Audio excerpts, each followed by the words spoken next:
por aceptar la invitación. Mi nombre es Daniela Pérez, tengo el gusto de ser la moderadora de esta última sesión de Pechas, del volumen 5 de Pechas. Cada año hacemos uno, entonces ya van 5 años de Pechas psicoactivas, en donde tenemos 5 sesiones de conversación. ¿Y qué carajos es una pecha psicoactiva? Una pecha psicoactiva es una modalidad de presentación que retoma la metodología pecha-cucha. Las pechas-cuchas son metodologías japonesas para dar ideas muy rápido. ¿Qué tan rápido? 6 minutos con 40 segundos. Cada una y cada uno de nuestros ponentes va a tener 20 diapositivas en su presentación y cada una va a durar 20 segundos. Es decir, que se van a notar un freestyle muy rápido. La idea es que sea muy poco denso y que pues, podamos tener una conversación dinámica, movida, interesante. El tema de hoy es metanfetamina y otros estimulantes, muy ad hoc para continuar la conversación anterior y las conversaciones que hemos tenido en sesiones anteriores, ¿no? El tema de la metanfetamina, el tema del chemsex, el tema de la fiesta, perdón, ha venido surgiendo en las conversaciones de las pechas psicoactivas, en las conversaciones de entre mujeres que hemos estado teniendo, y no es gratis, no es coincidencia que estemos hablando de esto, es porque estamos viviendo en un mundo con drogas, en un mundo con metanfetamina, en un mundo en el que nosotras también somos usuarios de metanfetamina, y pues necesitamos seguir hablándolo. Y pues ojalá este sea un espacio para esto, un espacio pues, que sin la asistencia de ustedes no tendría punto, ¿no? Podemos tener el proyector, el auditorio, pero pues ustedes no están aquí, no logramos nada, entonces muchísimas gracias por estar aquí. Las pechas psicoactivas las organiza el Instituto RIA, que es una organización de la sociedad civil mexicana que desde 2018 hace investigación e incidencia en políticas públicas de drogas y pues también pretende transformar las narrativas en relación con la política de drogas, con las drogas, con los consumos y además de transformar estas narrativas, pues pluralizar las voces, ¿no? Y eso es algo que también pretendemos hacer en este tipo de espacios. Entonces, pues sin más preámbulos, empecemos. Vamos a tener 4 presentadoras hoy. Vamos a iniciar con Montserrat Irigoyen. Montserrat Irigoyen es una psicóloga en formación en la Facultad de Psicología de la UNAM e integrante del Laboratorio de Salud Mental, Uso de Sustancias y Políticas Públicas. Sus principales intereses son la psicología social, comunitaria y de la salud. A lo largo de su trayectoria académica y profesional ha participado en programas de investigación, capacitación y divulgación de la ciencia sobre el consumo de sustancias desde la perspectiva de reducción de riesgos y daños, estrategias de intervención y metodología de la investigación, la salud mental en la población LGBTIQ+, y la educación para la paz y transformación de conflictos. Ay, ya llegó más público. Estamos completas oficialmente, por un aplauso. Por favor, con calma, acomódense. Estamos recién calentando motores. Montserrat, por favor.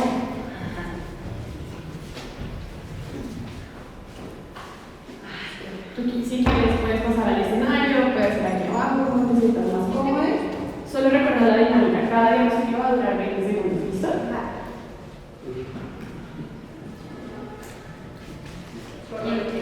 ¿Ya? Hola, buenas tardes. Pues ya voy a comenzar. Muchas gracias por la invitación. Les voy a contar un poquito de mi experiencia en reducción de riesgos y daños y el consumo de sustancias. Y bueno, pues mi presentación se titula Capacidad de reducción al consumo de estimulantes, la necesidad de una construcción comunitaria.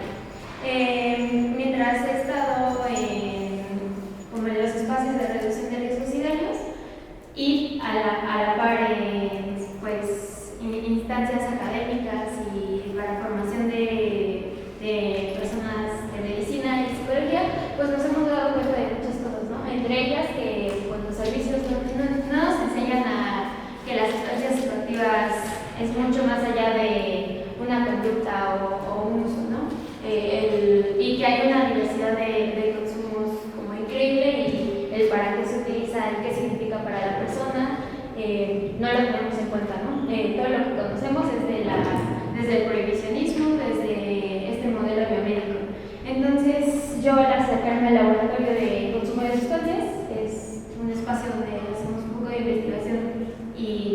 vamos a ayudar a la población que usa sustancias, me di cuenta que no estamos escuchando a la población que está cerca de nosotros y necesita, pues sí, tiene necesidades específicas, ¿no? Entonces, pues sí, nos dimos cuenta de eso y gracias al UNAM y a la facultad, a mi jefa, a la doctora Claver, pudimos construir un espacio para darnos cuenta de esto y reflexionarlo y transmitirlo pues, a las personas que van a estar en contacto con las personas que consumen sustancias. Y pues este curso, Estrategias Didácticas para el Desarrollo de Intervenciones en Salud Comunitaria. El objetivo es que estas personas que van a dar la atención estén sensibilizadas y desde una perspectiva más horizontal de derechos humanos, un poco más en colaboración, no tanto desde la academia, más de lo que hemos estado escuchando de las personas que han participado, nos han ayudado pues sí, a ayudarles a transformar juntas. Y bueno, el módulo está constituido por el curso está constituido por 3 módulos. El primero son sustancias psicoactivas, aquí les damos un poco de introducción de qué son las sustancias, cómo se clasifican, cuáles son los efectos pues, en el cuerpo, cómo es que los estudiamos, cómo está el consumo en México, las poblaciones, cómo es que se reparten esos consumos, los usos que se le dan. Y pues sí, eso es lo que principalmente vemos en el primer módulo de este curso, y pues las intervenciones que podemos dar nosotros como dentro de nuestra área, o incluso el curso también está abierto como para las personas que simplemente están en contacto con los mismos usuarios y quieren conocer como un poco del trabajo que hemos desarrollado colaborativamente. El segundo es sobre la salud mental. Hablamos de cómo se relaciona la salud mental y el consumo de sustancias, tanto como la salud mental antes, durante, después, a la par. El tercer módulo es sobre la salud sexual. Todo el curso está más enfocado al consumo de estimulantes, pero en este como que hacemos principal énfasis porque lo vemos esta necesidad que casi nadie conoce dentro de nuestras áreas de formación, el consumo sexualizado. Y pues en este módulo vemos un poco de ITS, prácticas sexuales y PrEP, PEP y VIH. En el cuarto módulo vemos reducción de riesgos y daños, que es de dónde surge, cuál es como la apuesta que tiene, la diferencia o lo que se quiere hacer a través de ello, y pues sí, cuál es la diferencia entre la reducción de riesgos y el modelo biomédico al que estamos acostumbrados tradicionalmente. Y pues dentro de este módulo vemos un poco su historia, las estrategias que se pueden llevar a cabo dentro de la reducción de riesgos y daños. Hablamos de cómo está aquí en México, un poquito de las políticas públicas que existen, de las organizaciones para la sociedad civil que apoyan en esto. Y damos como algunos ejemplos de los cuidados de la reducción de riesgos y daños, como es la consejería breve, el cuidado de la alimentación, el cuidado de la higiene del sueño y todo esto. Y bueno, el objetivo de este curso, o el por qué como lo presento, se los comparto, es porque pues sí, nos damos cuenta que dentro de la academia o de esos espacios estamos completamente aislados de las necesidades que existen, ¿no? Entonces, pues esta es una manera en la que buscamos acercar más la realidad a los espacios en los que podemos construir. Y pues con esto que hemos manejado, surge la pregunta de si ya hay, que si bien es un curso que es para todas las personas en cuanto a que es en línea o no es accesible para todas las personas, igual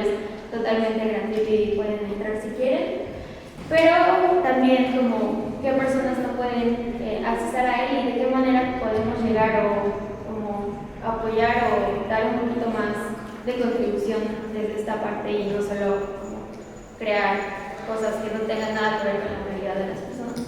Bien. Buenísimo.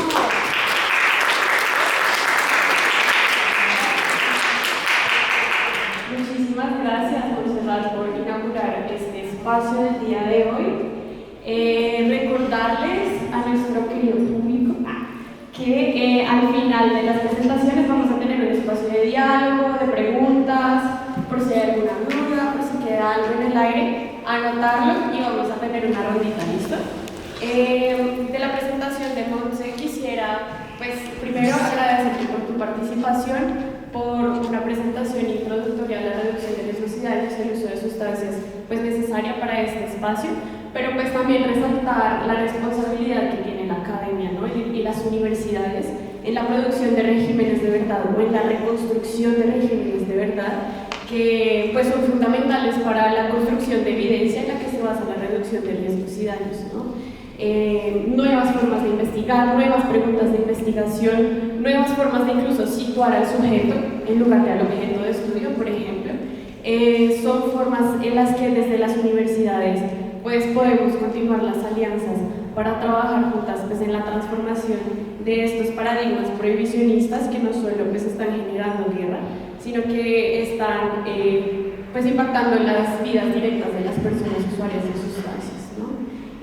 Vamos a continuar con la segunda presentación a cargo de Alfredo Cabrera. Alfredo, un aplauso para Alfredo. Bienvenido. Alfredo es cofundador de Transparente AC, tiene 34 años, es comunicólogo, promotor del cuidado integral a personas consumidoras de sustancias. Adelante, Alfredo. Y si pueden tratar de estar como, están como que al centro para que tanto en el video, todo se va a subir a YouTube para que puedan verse las diapositivas y ustedes, bueno, tal vez un poquito más a la izquierda. Yo creo que ahí está bien. Perfecto, muchas gracias. Hola a todos, ¿cómo están? Pues, soy Alfredo Cabrera, bien contaban, soy cofundador de Transparente, que es rapidísimo que es Transparente. Es un colectivo, un grupo que ayuda a los usuarios de sustancias a salir del consumo problemático, reducir el consumo, controlarlo o eliminarlo. Entonces, pues bueno, hoy quiero platicarles algo sobre, más allá del MED, lo que no se dice sobre los estimulantes, porque generalmente lo que encontramos siempre pues, es como información técnica, por una parte, o por otra parte, bastante estímulo, ¿no? Bastante desinformación también. Entonces, pues bueno, como sabemos, ¿qué son las metanfetaminas? Pues es un estimulante, básicamente, que produce diferentes sensaciones en el cuerpo, ¿no? ¿Para qué las usamos? Bueno, aquí es donde empieza todo esto. Hemos identificado que el uso son diferentes contextos, no se puede definir simplemente algo como lo uso para, no sé, para recrear, lo uso. Hay personas que lo usan de hecho para trabajar, por ejemplo, hay otras personas que lo utilizan para bajar de peso, ¿no? O sea, hay diferentes usos de la metanfetamina, hablando específicamente de cristal. Algunos datos aquí en México es que 6 de cada 10 personas que consumen metanfetamina lo hacen para sobrellevar ansiedad o tristeza. Aquí es donde entra un tema bastante complejo que es la salud mental, ¿no? Entonces, el contexto en México es que la metanfetamina es la segunda sustancia ilícita más usada en México. Estamos hablando que durante el COVID hubo un crecimiento del uso de la metanfetamina. Hemos de repente nosotros como estudiado esta parte de que obviamente el encierro llevó como al mayor uso de ese estimulante, ¿no? Y bueno, ¿qué pasa con la metanfetamina? El cuerpo y todas las sensaciones cambian. Lo que nosotros decimos que con el cristal específicamente es como un potenciador, ¿no? Estás de repente como en un estado de ánimo y te lleva a 10x. Entonces, lo que pasa es mucho el tema mental. Entonces, efectos a corto plazo, pues básicamente es la sobreestimulación más complejo que está como, por ejemplo, con marihuana, ¿no? Que te relaja. Este es un estimulante que te lleva a temas más como digamos, un rush. Entonces, ¿qué pasa con el tema del estigma de la MED en general?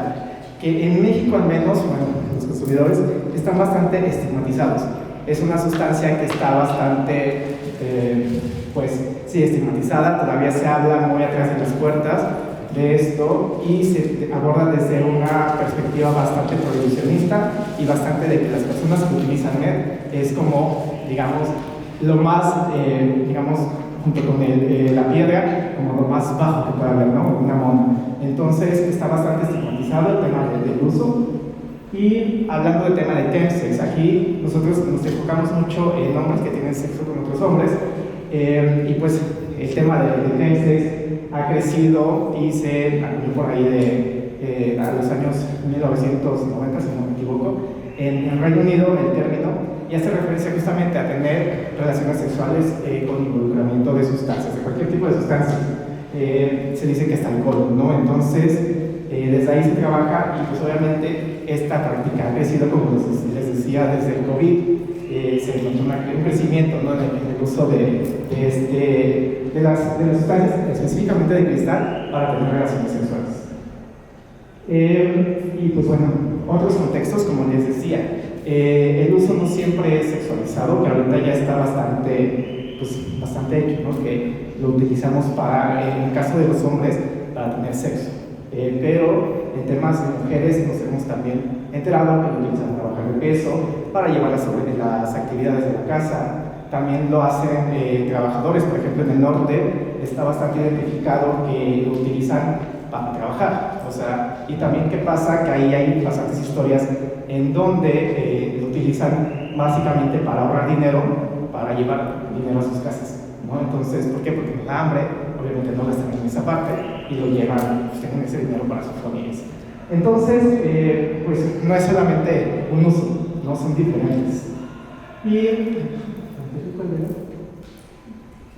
Ok, ¿qué hacemos también en esta parte de nosotros transparente? Pues bueno, yo soy consumidor, en algún momento pasé por un consumo muy problemático, entonces entendí esta parte de que no siempre hay un camino como para encontrar, no sé, algún tipo de rehabilitación o de estar mejor. Entonces, en este camino donde yo estaba pues, bastante mal, conocí el término de reducción de riesgos y daños, pues que es básicamente cuidarnos desde nosotros y también tener herramientas que te ayuden a salir de esta parte.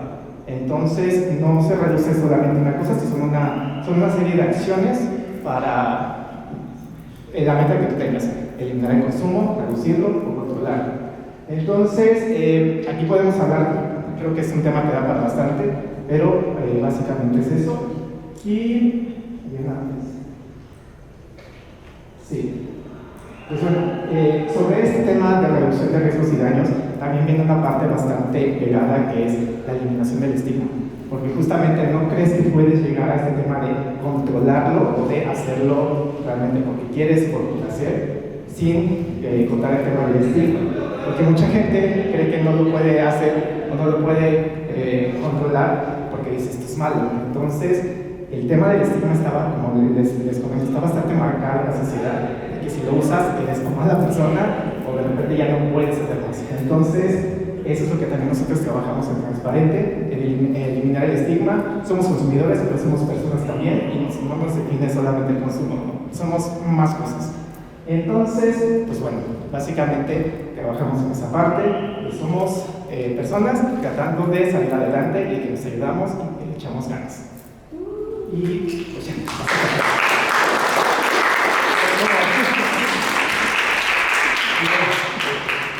Pues muchísimas gracias, Alfredo, por compartirnos esta presentación. Justo lograste resumir en 20 diapositivas todo esto que es importante y de lo cual pues también estábamos hablando en esta conversatorio antesala previo a la fecha, reconociendo pues que el consumo no nos define, pero que el consumo sí está atravesado por diversos factores, ¿no? Y que por ello es importante tener información, aprender a reconocer cómo nos relacionamos con las sustancias y que podamos tejer redes de apoyo, sobre todo, porque son quienes muchas veces nos acercan otras herramientas y recursos para poder pues, atravesar también experiencias complejas, ¿no? Sí en relación con nuestros consumos, pero también pues, en nuestra vida personal, ¿no? Y cotidiana. Ahora, justo me gustaría poder presentar a nuestra siguiente panelista, también justo nos va a hablar desde sus experiencias. Ella es Paulina Sánchez, quien es mujer, usuaria de sustancias psicoactivas, psicoeducadora politóloga, encargada de la estrategia de educación psicoactiva de 2024 a 2025 en el Centro Colibrí y también es integrante de la colectiva La Aplicada.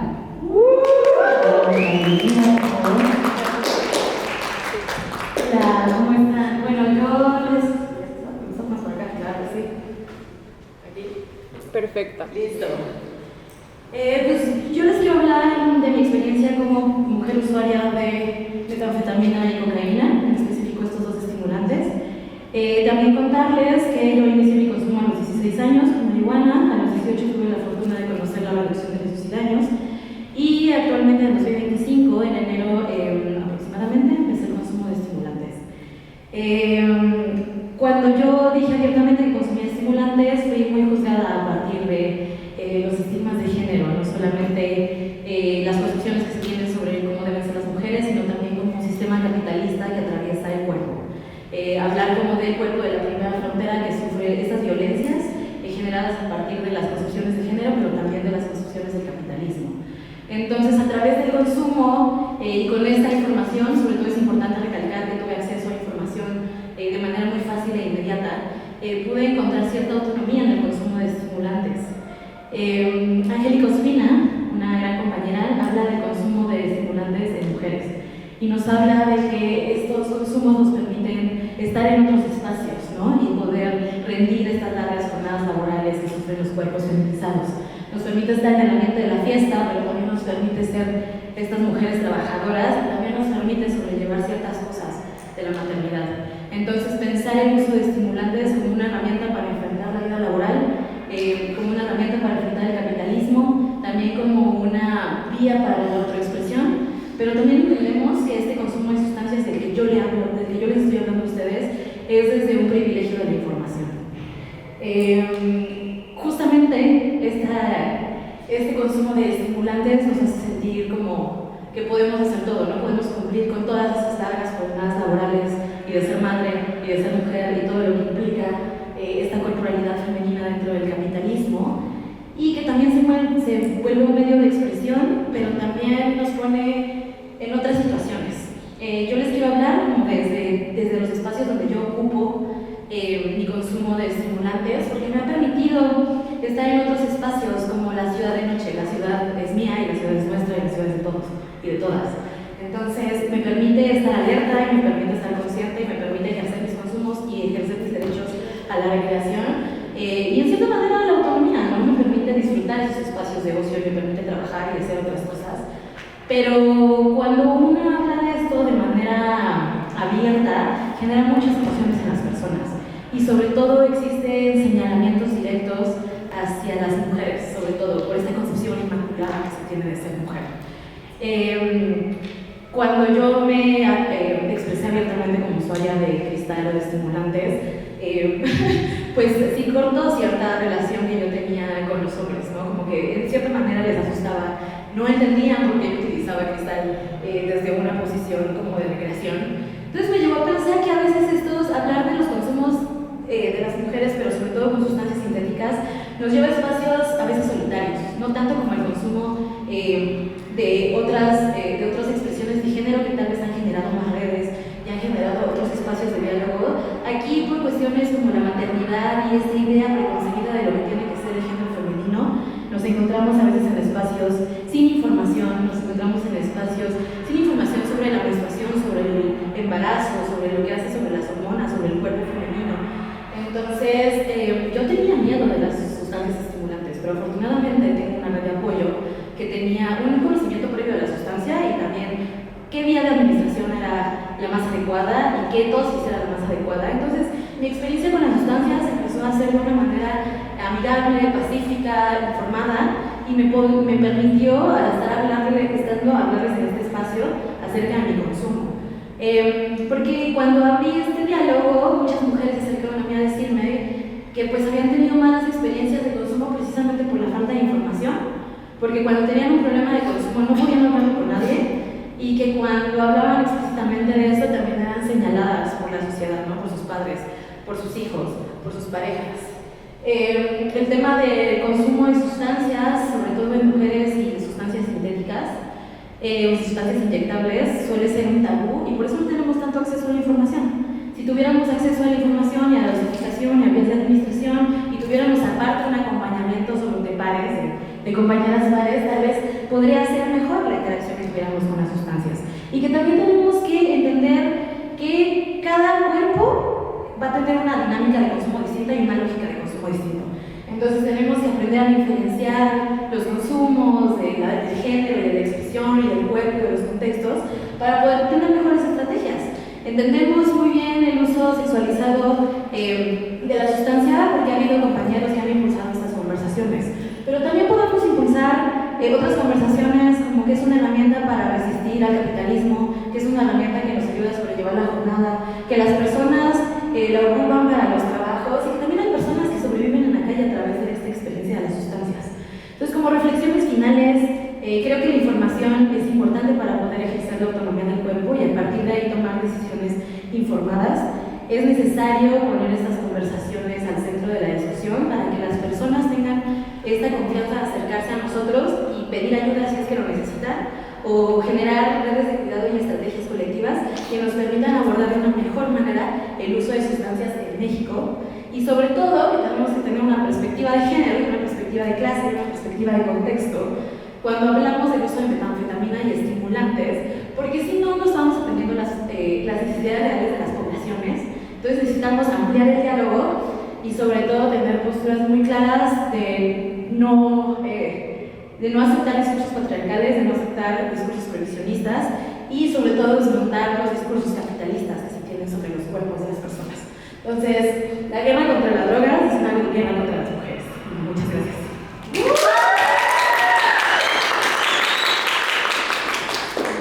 Buenísimo, Pau. O sea, le faltó aquí arrojar el micrófono porque fue una presentación excelente. Muchísimas gracias por aportar la perspectiva de género, la perspectiva desde una mujer usuaria y la perspectiva de la importancia de los espacios cuidadores, ¿no? Desde los afectos y desde la información.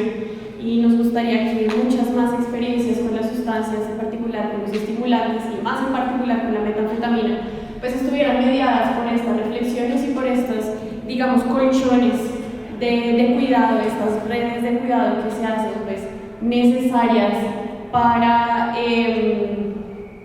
tal vez enfrentar la caída al vacío cuando nos enfrentamos al capitalismo como mujeres, como cuerpos feminizados, como personas que queremos más de la vida, más allá de una jornada laboral extenuante, ¿no?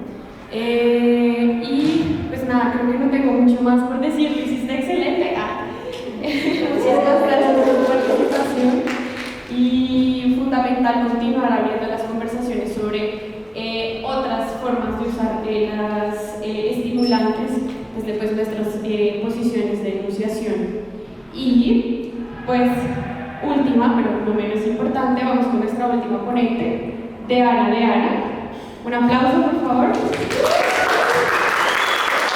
Bienvenida. Deana es originaria de un pueblo del Estado de México, estudió sociología en la UNAM y sus líneas de investigación se acercan a la filosofía de la cultura, procesos de subjetivación, política de drogas y lenguaje en general. Escribe poesía, narrativa y ensayo, y en su escritura le interesan los procesos simbólicos para abordar el trauma y el dolor. Durante los últimos años ha intentado promover prácticas de reducción de riesgos y daños de sustancias ilegalizadas en espacios periféricos racializados, utilizando como dispositivo el arte para conocer el mundo interior de los usuarios de drogas. Ahorita mismo está construyendo una investigación alrededor de la metanfetamina, su consumo y sus experiencias situadas. Su objeto de estudio se dirige a sostener que la metanfetamina es una tecnología del cuerpo y por tanto su consumo y tratamientos para el consumo problemático podrían ser abordados desde la filosofía de la técnica, para indagar en cuál es la función que el usuario le da a la metanfetamina. Bienvenida y quedo muy curiosa por tus perspectivas. Gracias. Hola a todos, gracias por estar acá y gracias a Instituto Brilla, al Colectivo de la Clínica por la invitación. Lo que les voy a presentar, las fotos que también tienen por acá, son como que también un recorrido visual e interior de estos últimos 5 años, la mayoría son del Estado de México. Y pues bueno, o sea, yo construí esta investigación porque yo tuve un consumo problemático con la metanfetamina en el 2020 y precisamente me di cuenta que, como habían comentado mis otras compañeras, Pau, no había información, ¿no? O sea, o si lo había, estaba dirigido hacia el consumo de met entre hombres que consumen cristal y pues tienen sexo entre ellos. Pero yo construí esta investigación fuera de la academia y eso es muy importante para mí comentárselos porque yo estoy intentando meter mi investigación de nuevo en la academia, ¿no? Todo lo que hice lo hice por mi cuenta, haciendo entrevistas porque yo he tenido demasiados trabajos para sostener mi vida, entre ellos el trabajo sexual. Entonces, pues por eso pude acceder a entrevistas como muy íntimas con banda que consume sus estimulantes, en específico metanfetamina. Quiero compartirles la anterior, la verdad es que no les he como hecho una presentación más sintética, pero creo que esta nota de Jonathan Nott es muy importante y me gustaría que le damos la importancia necesaria, porque él dice en algún momento que la gente accede a drogas de trabajo con mayor facilidad porque la sociedad de consumo las promueve por encima de otras drogas de expansión o de autoconocimiento en la vida cotidiana. Tenemos metanfetaminas o compuestos de metanfetamina para todas las necesidades y edades, ¿no? Esto es muy importante porque la metanfetamina a veces solo se analiza desde la ilegalidad o desde la metanfetamina de producción clandestina y tenemos compuestos metanfetamínicos en prácticamente todos los medicamentos, ¿no? Entonces, ¿podemos a la anterior? Sí, lo siento. Bueno, esta es una cita que a mí me gusta mucho para explicar por qué las drogas, en general la metanfetamina, es una tecnología del cuerpo que se basa o intenta articular la subjetividad del tiempo, cómo construimos el tiempo, cómo nos vemos a través del tiempo. Esto es muy importante también porque en la investigación me di cuenta que todos los consumidores o la mayoría de los consumos problemáticos estaban asociados también a otras sustancias que son legales, ¿no? Entonces hay un pacto y esto es muy importante porque no podremos entender la llamada pandemia de metanfetamina sin otras drogas legales, ¿no? Como los estimulantes sintéticos, más benzodiazepinas, alcohol, benzodiazepinas, más estimulantes sintéticos y con la mayor droga que es para mí la más peligrosa, que es el azúcar. Entonces nos encontramos en esta pregunta, ¿no? ¿El consumo de meth es una epidemia? ¿Por qué? Yo diría que sí es una epidemia, pero hay que tener cuidado con las narrativas hegemónicas de la epidemia de metanfetamina, ¿no?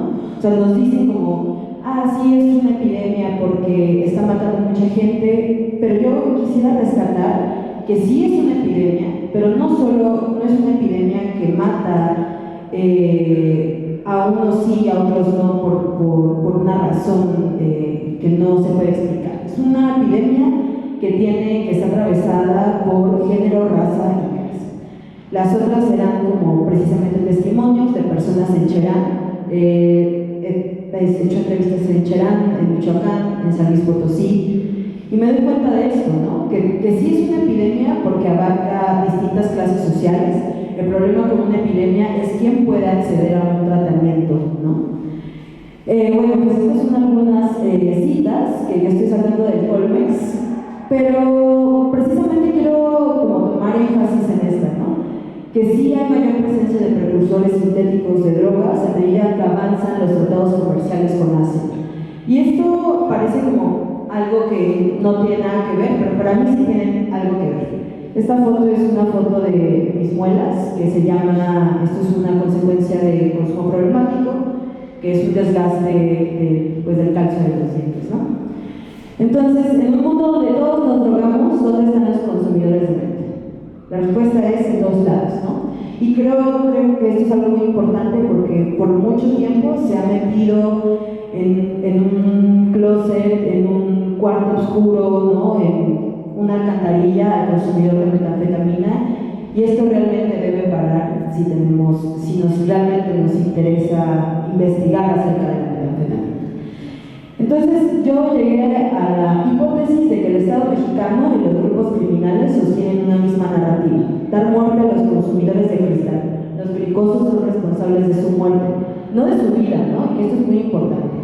Esto la imagen que estaba anteriormente es una propaganda que circuló en Toluca cuando Delfina Gómez tomó la presidencia, la gobernatura, y para mí me impactó mucho porque era la familia michoacana anunciando limpiezas de cristaleros en las calles, al mismo tiempo que familia michoacana estaba metiendo el cristal también en los bancos de las calles, ¿no? Entonces, esta es una paradoja que me parece muy importante y que tenemos que tomar en cuenta, porque las políticas prohibicionistas se mueven en estas paradojas, ¿no? Al mismo tiempo que prohíben, es al mismo tiempo que promueven las mismas políticas económicas que hacen posible que en el barrio esté incestado de mente, ¿no?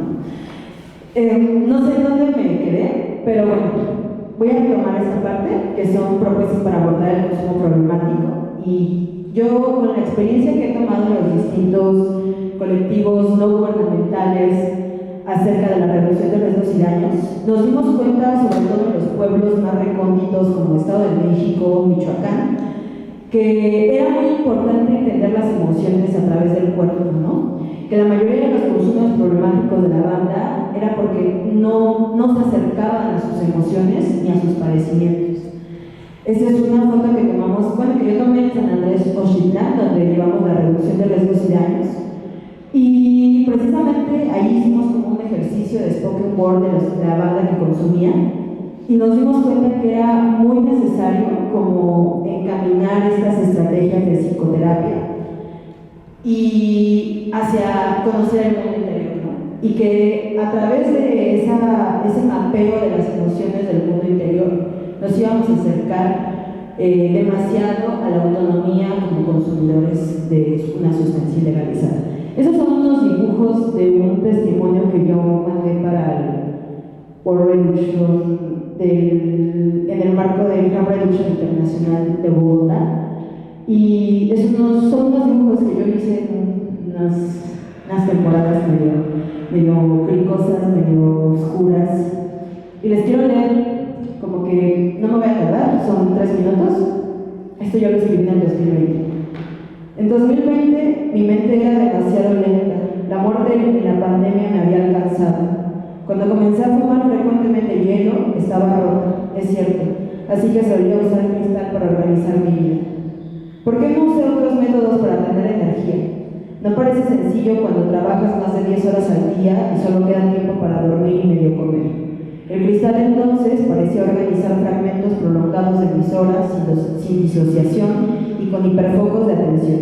Así que podía coger, leer, escribir, pintar, trabajar y luego bailar, todo en 24 horas.